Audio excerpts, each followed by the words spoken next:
السلام علیکم ویورز، آپ کو میرے چینل پر خوش آمدید۔ تو شروع کرتے ہیں اللہ کے پاک نام کے ساتھ جو بڑا مہربان نہایت رحم والا ہے۔ آج ہم قرآن مجید کی سب سے بڑی سورۃ البقرہ کی تلاوت کرتے ہیں اور اس کا اردو میں ترجمہ پڑھتے ہیں۔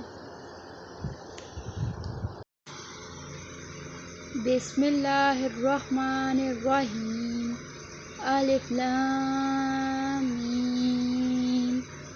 الف لام میم کیا ہے؟ مختلف صورتوں کے شروع میں یہ حروف اسی طرح الگ الگ نازل ہوئے ہیں۔ ان کو حروف متحرک کہتے ہیں اور صحیح بات یہ ہے کہ ان کا ٹھیک مطلب اللہ تعالیٰ کے سوا کسی کو معلوم نہیں۔ یہ اللہ تعالیٰ کی کتاب کا ایک راز ہے جس کی تحقیق میں پڑھنے کی ضرورت نہیں اور عقیدہ یا عمل کا کوئی مسئلہ ان کے سمجھ پر موقف نہیں۔